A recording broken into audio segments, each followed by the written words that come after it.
Content से करना। सब जानते हैं 9027 सीट है, अनारक्षित 3613, EWS 902, OBC 2437, SC 1895, ST 180। Platoon commander की 484। समझे मेरी बात। अग्निशमन द्वितीय अधिकारी की भी इसमें अगर आप देखोगे तो 23 सीट है। दूसरी तरफ इसमें आप जानते हैं स्वतंत्रता सेनानी को 2%, भूतपूर्व सैनिक को 5%, ये सब कुछ है। 1/4 आज से 30/4 रात 12 बजे तक 400 रुपए शुल्क। भारत का नागरिक, तिब्बती शरणार्थी 1962 से पहले आया हो या भारतीय मूल का ऐसा व्यक्ति, ये थोड़ा सा आपकी अर्हता है। उसके बाद में यहां पर शैक्षिक योग्यता कैसी होनी चाहिए, आपकी ग्रेजुएशन होनी चाहिए। ये तो मैं एक बार सब कुछ रिपीट करा रहा हूं। शैक्षिक योग्यता क्या होनी चाहिए, ग्रेजुएशन। और 30 अप्रैल तक, फॉर्म की अंतिम डेट तक 30 अप्रैल तक आपका रिजल्ट आ जाना चाहिए। बेशक आपके डॉक्यूमेंट ना आए हो, लेकिन 30 अप्रैल 2021 तक आपका रिजल्ट आ जाना चाहिए। सामान्य हिंदी 100, मूल विधि संविधान सामान्य ज्ञान 100, संख्यात्मक मानसिक योग्यता 100, मानसिक अभिरुचि ये कितनी हो जाती है, ये भी यात्री साथी आपके 100 नंबर का हो जाता है। 40 क्वेश्चन, एक क्वेश्चन 2.5 नंबर का। नेगेटिव मार्किंग इसमें नहीं होती, लेकिन इसमें आपको प्रत्येक में 35% अंक लाने अनिवार्य हैं। 35% इसका मतलब 14 क्वेश्चन आपको सही करने और ओवरऑल 50% अंक लाने अनिवार्य हैं। 2 घंटे की कंप्यूटर बेस्ड एग्जाम होता है, 120 मिनट का पेपर होता है, 120 मिनट का पेपर होता है। सामान्य पुरुष के लिए हाइट 168 सेंटीमीटर, एसटी के लिए हाइट 160, जबकि सीना 79-84, महिलाओं के लिए ऊंचाई 152 सेंटीमीटर, एसटी महिलाओं के लिए 147, कम से कम 40 किलो वजन। 40 किलो वजन।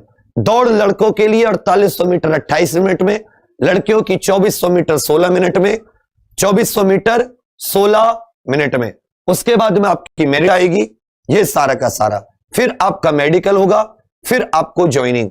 एससी को 5 वर्ष की छूट, अनुसूचित जनजाति को 5 वर्ष की, ओबीसी को 5 वर्ष की, आर्थिक रूप से कमजोर के लिए उसमें क्या नाम है आपका, उम्र में कोई भी छूट नहीं है।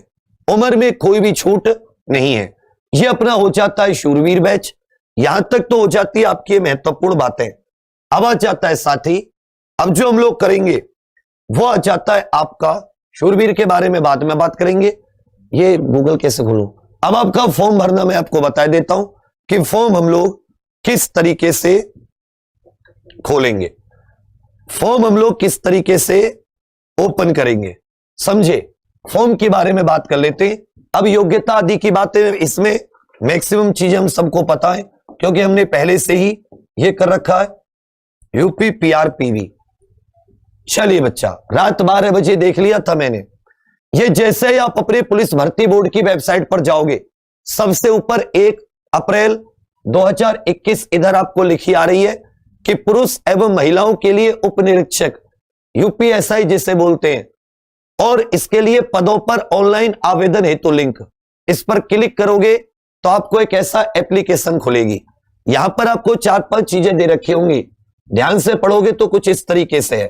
पहले क्या है कि 1 अप्रैल से आपके फॉर्म भरने शुरू हैं। कब से? 1 अप्रैल से 30 अप्रैल 2021 तक रात 12 बजे तक। हॉल टिकट, प्रवेश कार्ड बाद में आएंगे। परीक्षा की तिथि जून में अखबार में दे रखी थी, इसमें बाद में दे रखी है। यहां पर आपको विज्ञापन के बारे में, अगर आपको विज्ञापन देखना है तो पूरा का पूरा विज्ञापन देख सकते हैं। अगर आप विज्ञापन नहीं देखना चाहते तो आप ऑनलाइन आवेदन के लिए निर्देश का बहुत इंपॉर्टेंट होती है, निर्देश को देखना। तो यहां पर इंग्लिश में निर्देश है, आप चाहें तो अपनी लैंग्वेज यहां से हिंदी कर सकते हैं कॉमन, तो हिंदी में निर्देश आ जाएंगे।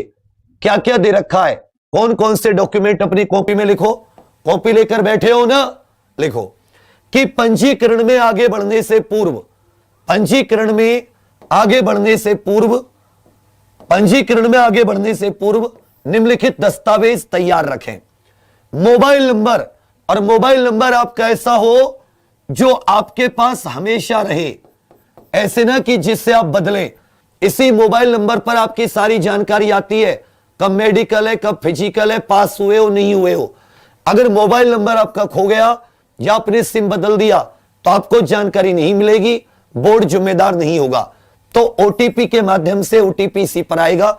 ऐसा मोबाइल नंबर हो जो हमेशा रहे, आपका ना हो तो अपने घर वालों का देना, लेकिन मोबाइल नंबर अपना ही देना, साइबर कैफे वाले का मत दे देना। फिर से बता दे रहा हूं, तुम साइबर कैफे वाले पे छोड़ाते हो सब कुछ।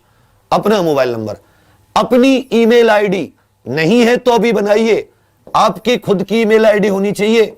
साइबर कैफे वाला अपनी ईमेल आईडी डाल देता है, फिर आप देखते डोलते हो कि मेरा तो ये खो गया वो खो गया। स्कैन किए गए रंगीन पासपोर्ट साइज की हाल ही की तस्वीर होनी चाहिए, जेपीईजी फॉर्मेट में 11 केबी से 30 केबी के बीच में। जेपीईजी में आपके स्कैन किए गए हस्ताक्षर 5 से 10 केबी में। यदि आपको आयु में छूट चाहिए या श्रेणी में छूट लेना चाहते हैं, ओबीसी, ईडब्ल्यूएस, एससी, एसटी के आपके पास साथी कागज होने चाहिए। आवेदन कर रहे हैं तो आपके पास ये सारे के सारे कागज होने चाहिए। समझ रहे हैं मेरी बात? ये अगर आप डोमिसाइल उत्तर प्रदेश का, अगर आप यूपी के डोमिसाइल हैं तो आपके पास यूपी का डोमिसाइल होना चाहिए, यूपी का डोमिसाइल होना चाहिए। ओबीसी का सर्टिफिकेट 1 अप्रैल 2020 से बाद का और 30 अप्रैल 2021 के बीच का होना चाहिए, 2021 के बीच का। इसी तरह ईडब्ल्यूएस, एससी, एसटी का पुराना भी हो तो कोई दिक्कत नहीं है। डोमिसाइल उन्हीं के लिए जरूरी है जिन लोगों को छूट चाहिए या जो लोग आरक्षण श्रेणी में भर रहे हैं, आरक्षण का लाभ लेना चाहते हैं। अब अगर आप आरक्षण का लाभ लेना नहीं चाहते या आप आयु में छूट नहीं चाहते तो फिर डोमिसाइल नहीं है। इसे किसी भी राज्य के विद्यार्थी भर सकते हैं, किसी भी राज्य के विद्यार्थी, सभी के लिए ओपन भर्ती है ये। चलिए आगे आ जाते। इसमें डोइक किसी के पास है तो ठीक है, एनसीसी किसी के पास बी सर्टिफिकेट है तो ठीक है, इसके नंबर नहीं मिलते है तो ठीक है, नहीं है तो कोई बात नहीं। या टेरिटोरियल आर्मी में कुछ है तो ठीक है। भूतपूर्व सैनिकों के लिए एनओसी, और अगर आप लोग यूपी राज्य सरकार के कर्मचारी हैं तो उसके संबंध में। अब शैक्षिक दस्तावेज क्या होने चाहिए? 10वीं कक्षा की अंक तालिका या प्रमाण पत्र, मार्कशीट जिस पर जन्म तिथि है। एक एक डिटेल 10वीं मार्कशीट के हिसाब से डालना, 10वीं की मार्कशीट के हिसाब से आपको अपनी डिटेल भरनी है। अगर उसमें जो नाम पापा मम्मी का है 10वीं की मार्कशीट में, वही नाम आपको डालना है।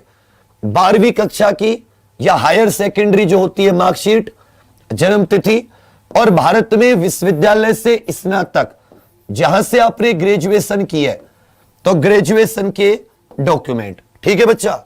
चलिए, दस्तावेज जेपीजी या पीडीएफ, ये दस्तावेज चाहिए। ठीक है, 50 केबी और 600 केबी के बीच में। अवैध दस्तावेज, अवैध हस्ताक्षर, ये सब नहीं होना चाहिए। ईमेल पता आपका खुद का होना चाहिए, उसी से आपको सब कुछ होगा। ऑनलाइन केवल ऑनलाइन भरे जाएंगे। चलिए, और रिक्त पद ये तो कुछ नहीं है। आवेदकों को एक बार जो आपने फॉर्म भर दिया तो फिर फॉर्म में संशोधन और डबल फॉर्म मत भरना प्लीज। पहले फॉर्म कैंसिल हो गए थे, डबल फॉर्म मत भरना। एक बार ही फॉर्म को अच्छे से भरना, डबल फॉर्म मत भरना। एक बार रजिस्ट्रेशन हो जाता है फिर दिक्कत हो जाती है। उसके बाद में सबसे पहले मूल पंजीकरण करना पड़ेगा, फिर विस्तृत पंजीकरण। मूल पंजीकरण में आपको अपना नाम, और इसमें आपका ये श्री, सुश्री, श्रीमती, डॉक्टर, ये सब कुछ ना लगाएं। आवेदक का पूरा नाम, लिंग, राष्ट्रीयता, email ID, mobile number, OTP आएगा।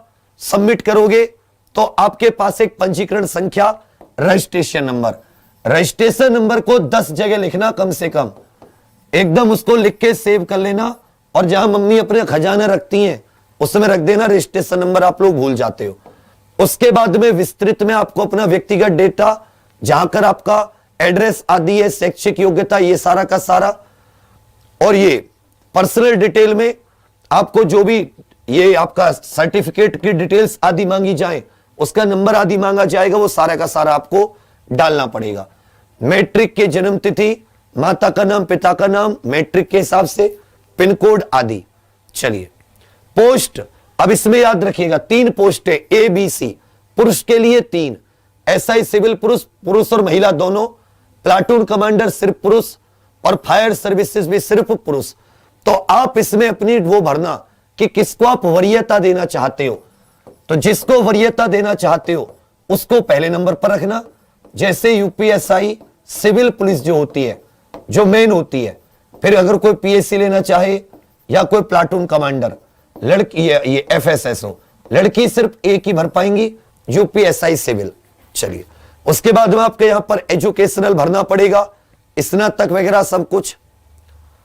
चलिए बच्चा, उसके बाद में रंगीन की गई पासपोर्ट साइज फोटो, यहां पर हस्ताक्षर, और जिसमें फोटो है उसमें फोटो डालना, और जिसमें हस्ताक्षर है उसमें हस्ताक्षर, ऊपर नीचे गड़बड़ कर देते हैं। उसके बाद में फिर अच्छे से शुल्क का भुगतान, और फिर आपका फाइनल सबमिट। शुल्क का भुगतान 400 रुपए, पंजीकरण की अंतिम तिथि 12 बजे बंद हो जाएगा। समझ रहे मेरी बात? ये कुछ फोन नंबर आदि दे रखे हैं। अब आगे की बात करते हैं। समझो कि आपने सब देख लिया, पूरा निर्देश अच्छे से पढ़ लिए। अब जाने यहां पर, अगर आप पहली बार फॉर्म भर रहे हो, यहां पर देखोगे 11 न्यू यूजर, नया उपयोगकर्ता, और जिसने ऑलरेडी एक बार रजिस्ट्रेशन कर लिया है, अभी, पहले नहीं अभी। तो हम भी नए, तुम भी नए हो। इस पर नए पे क्लिक करोगे, क्या करोगे? इस नए पर क्लिक करोगे तो कुछ ऐसे खुलेगा। इस पर नए पर क्लिक करोगे, नीचे चलते जाना, चलते जाना, सब कुछ पार कर देना। यहां पर एक ऐसे ये दिख रहा है आपको, देखो यहां पर बिल्कुल कोने में एक ये बॉक्स दिख रहा है, इस बॉक्स पे क्लिक करो। क्लिक हो गया, पहले क्लिक नहीं था, अब क्लिक हो गया। क्लिक होने के बाद में यहां पर एक सबमिट कंटिन्यू का बटन होगा, कंटिन्यू के बटन को दबाओगे। पहले क्या था, पहले आपको इस पे क्लिक किया, यहां से नया उपयोगकर्ता, जैसे इस पे क्लिक किया तो एक आपका ये पूरा का पूरा खुलेगा। देखो इस पे आपके कुछ डिटेल्स है। इधर आपको सबसे पहले कि आप किसके लिए भर रहे हैं, तो इसमें आपको कुछ डालने की जरूरत नहीं है, already SI civil police, PSC, FSSO. ठीक है भाई। टाइटल, इसमें आपको क्या डालना है, इसमें आपको अपना टाइटल में अपना आपको यहां पे खुद से लगा देना है। यहां पे टाइटल है कि मिस्टर हो, मिस हो, मिसिज हो, शादीशुदा हो तो मिसिज, तो आप हो मिस्टर। फिर अपने यहां पे आपको नाम डाल देना है, जो भी आपका नाम है, बिल्कुल 10th की मार्कशीट के हिसाब से। और इसमें सिर्फ आपको पहला नाम डालना है। इसमें क्या डालना है आपको? पहला नाम। जैसे मेरा नाम विवेक कुमार है, लेकिन मैं इसमें सिर्फ क्या डालूंगा? विवेक। यहां पर डालूंगा पूरा नाम विवेक के साथ साथ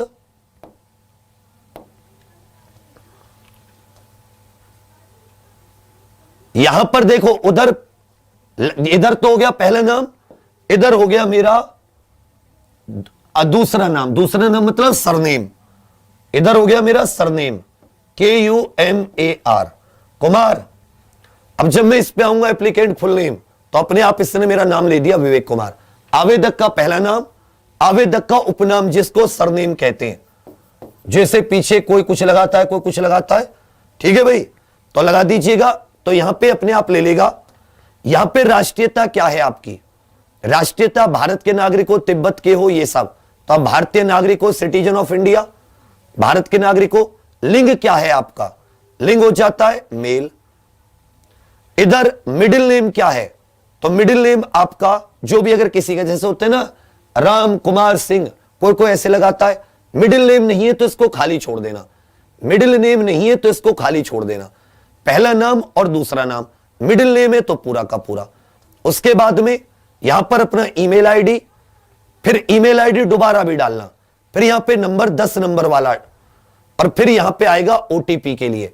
ओटीपी आ जाएगा आपके पास। फिर इधर आप देखोगे ओटीपी आ गया। ओटीपी देखने के बाद में इधर ये वेरिफिकेशन 05912, और फिर इस पे आप सबमिट करोगे। कुछ नहीं करना है इसमें, ये तो यहां पे ऑलरेडी लिखी हुई है, इसमें आपको कुछ भी टच नहीं करना। यहां पर आपको मिस्टर या मिस, लड़की है जिसकी शादी नहीं हुई मिस, शादी हो गई है लड़की है मिसिज, तुम डॉक्टर हो तो डॉक्टर, डॉक्टर तो तुम में से कोई होगा नहीं, तो मिस्टर मिसेज वही लगाना। यहां पर अपना पहला नाम, यहां पर बीच वाला नाम, यहां पर अंतिम। जिसका बीच का नाम है वो लिखे, जिसका नहीं है कोई बात नहीं, वो अपना पूरा नाम खुद ले लेगा। फिर नेशनलिटी भारत का नागरिक, जेंडर पुरुष। ईमेल आईडी 2 बार डालनी पड़ेगी, सेम ईमेल आईडी।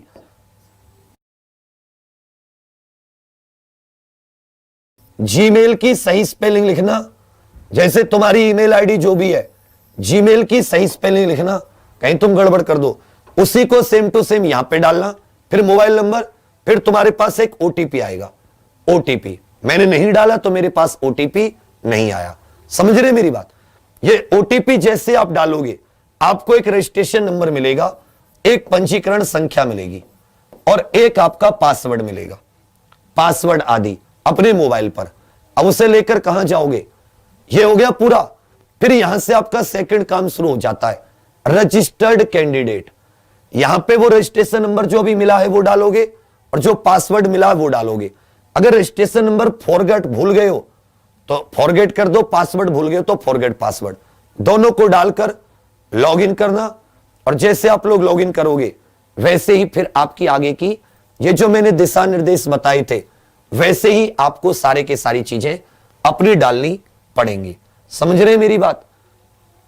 तो अच्छे से एक एक चीज पर ध्यान देते हुए आप लोगों को ये फॉर्म भरना है, बिना ध्यान दिए फॉर्म